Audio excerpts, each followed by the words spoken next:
समय क्या हुआ है? उस दिन के बाद मैंने कभी रात में पहाड़ी सफर नहीं किया, लेकिन आज भी जब कहीं बारिश होती है और रात बहुत शांत होती है तो मुझे वही आवाज सुनाई देती है। मैंने उस रात मौत को अपनी आंखों से देखा था और आज तक समझ नहीं पाया कि मैं बच कैसे गया। मेरा नाम आदित्य है। मैं पेशे से फोटोग्राफर हूं। पहाड़ों, जंगलों और सुनसान जगहों की तस्वीरें लेना मेरा शौक था। लेकिन 3 साल पहले उत्तराखंड की एक रात ने मेरी पूरी जिंदगी बदल दी। उस रात करीब 11:30 बजे मैं देहरादून बस अड्डे पर खड़ा था। हल्की बारिश हो रही थी, ठंडी हवा चल रही थी और बस अड्डा लगभग खाली हो चुका था। तभी मेरी नजर एक पुरानी प्राइवेट बस पर पड़ी। उस पर लिखा था देहरादून से पिथौरागढ़, नाइट सर्विस। कंडक्टर जोर जोर से चिल्ला रहा था, जल्दी बैठो भाई, आखिरी बस है। मुझे उसी तरफ जाना था, इसलिए मैं बस में चढ़ गया। बस लगभग खाली थी, सिर्फ 6-7 लोग बैठे थे। मैं सबसे पीछे वाली खिड़की की सीट पर जाकर बैठ गया। कानों में ईयरफोन्स लगा लिए और बाहर बारिश देखने लगा। शुरुआत में सब सामान्य था। बस धीरे धीरे पहाड़ी रास्तों से गुजर रही थी। चारों तरफ घना जंगल और नीचे गहरी खाई। करीब 1 घंटे बाद अचानक बस जोर से रुकी। धड़ाम।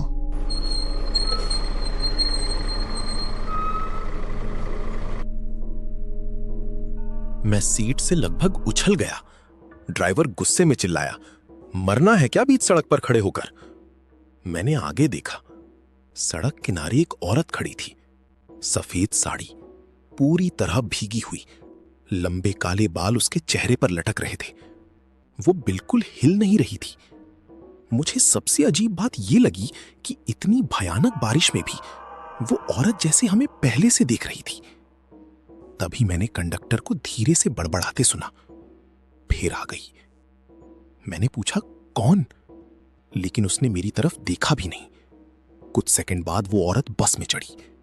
पूरा पानी उसके कपड़ों से टपक रहा था, लेकिन जैसे ही उसने बस के अंदर कदम रखा, मेरे शरीर में अचानक बर्फ जैसी ठंड दौड़ गई। मैंने नीचे फर्श की तरफ देखा। उसके पैर पूरी तरह कीचड़ से भरे थे, लेकिन फर्श पर उसके पैरों का एक भी निशान नहीं बन रहा था। मेरे हाथ पैर सुन्न होने लगे। वो बिना कुछ बोले धीरे धीरे चलती हुई मेरी पीछे वाली सीट पर आकर बैठ गई। अब मैं अकेला नहीं था। मुझे साफ महसूस हो रहा था कि कोई मेरे ठीक पीछे बैठा है। मैंने हिम्मत करके थोड़ा पीछे मुड़कर देखने की कोशिश की, लेकिन उसका चेहरा अभी भी बालों से ढका हुआ था। तभी मेरे कान की बिल्कुल पास किसी औरत की आवाज आई, समय क्या हुआ है? मैं डर की मारी कांप गया। आवाज इतनी पास से आई थी जैसे कोई मेरे कंधे के ऊपर झुककर बोल रहा हो। मैंने कांपते हाथों से मोबाइल निकाला। 12:13। कुछ सेकंड तक बिल्कुल सन्नाटा रहा। फिर वही आवाज आई, इतनी देर हो गई?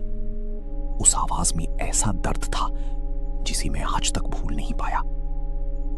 मैंने सामने बैठी बूढ़ी आदमी की तरफ देखा, लेकिन वो लगातार नीचे जमीन की तरफ देख रहा था, जैसे उसने कुछ सुना ही ना हो।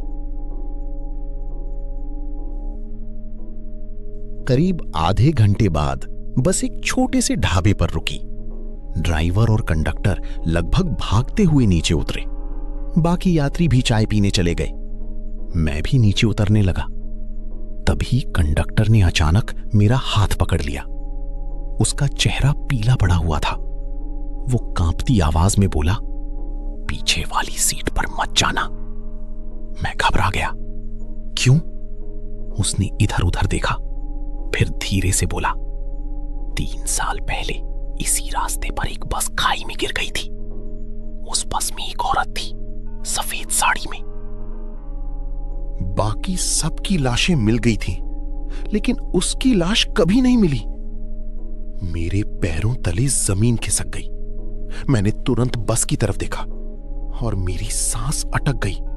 वो औरत अभी भी अंदर बैठी थी, अंधेरे में, बिल्कुल स्थिर, जैसे वो हमारी बातें सुन रही हों। तभी ड्राइवर जोर से चिल्लाया, जल्दी बैठो, यहां ज्यादा देर नहीं रुकना।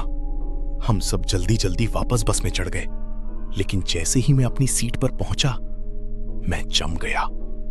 पीछे वाली सीट खाली थी, वो औरत गायब थी। मुझे थोड़ी राहत मिली।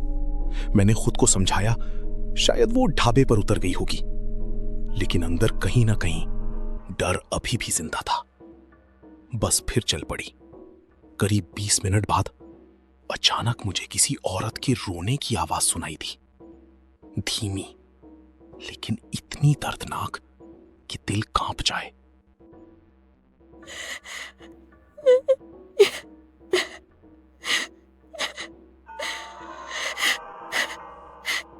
पूरी बस में सन्नाटा फैल गया। अब बाकी लोग भी डर चुके थे। आवाज पीछे से आ रही थी। मैंने डरते डरते पीछे देखा और उस पल मेरा खून जम गया। वो औरत फिर वहीं बैठी थी, लेकिन इस बार उसका चेहरा ऊपर उठा हुआ था। उसकी आंखें पूरी काली थीं। ऐसा लग रहा था जैसे आंखों की जगह सिर्फ अंधेरा हो, और उसकी गर्दन धीरे धीरे एक तरफ मुड़ रही थी। टक टक टक, हड्डियों के टूटने जैसी आवाज आ रही थी।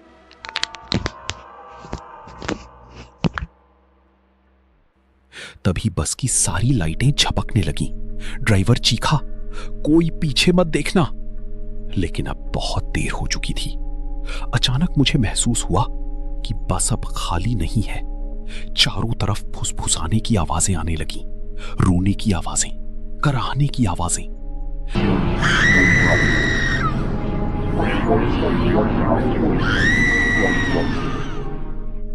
मैंने कांपती हुए बस की शीशे में देखा और मेरी चीख निकल गई।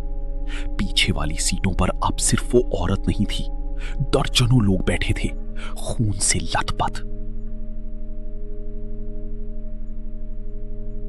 उनकी आंखें सिर्फ मुझे घूर रही थीं, जैसे वो सब मर चुके हों। बस अचानक अपने आप तेज होने लगी। ड्राइवर पूरी ताकत से ब्रेक दबा रहा था, लेकिन बस रुक नहीं रही थी। सामने गहरी खाई थी। बारिश और तेज हो गई।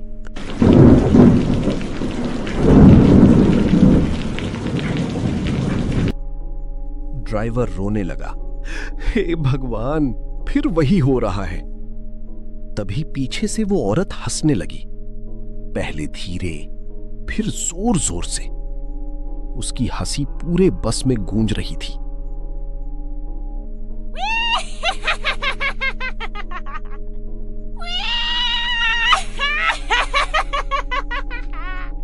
मैं डर के मारे सीट पकड़कर बैठ गया। बस सीधे खाई की तरफ जा रही थी, और तभी वो औरत धीरे धीरे अपनी सीट से खड़ी हुई। उसने अपना हाथ आगे बढ़ाया और अगले ही पल बस अपने आप रुक गई, एकदम खाई के किनारे। बस का आधा हिस्सा हवा में लटक रहा था। हम सब चीखने लगे। मुझे लगा अब हम मर जाएंगे, लेकिन फिर अचानक सब शांत हो गया। आवाजें बंद, रोना बंद, हंसी बंद। मैंने हिम्मत करके पीछे देखा। वहां कोई नहीं था, ना वो औरत, ना बाकी लोग। बस फिर से खाली थी। उसके बाद मुझे कुछ याद नहीं। जब मेरी आंख खुली, सुबह हो चुकी थी। पुलिस वहां पहुंच चुकी थी। ड्राइवर बेहोश पड़ा था। बाकी यात्री सदमे में थे। मैं कांपते हुए बस से नीचे उतरा। तभी मेरी नजर बस की पीछे वाली खिड़की पर गई। धूल भरी शीशे पर किसी ने उंगलियों से लिखा था, मैं अभी भी घर नहीं पहुंची। और नीचे गीले हाथों के निशान बने हुए थे। उस दिन के बाद मैंने कभी रात में पहाड़ी सफर नहीं किया, लेकिन आज भी जब कहीं बारिश होती है और रात बहुत शांत होती है तो मुझे वही आवाज सुनाई देती है। समय क्या हुआ है?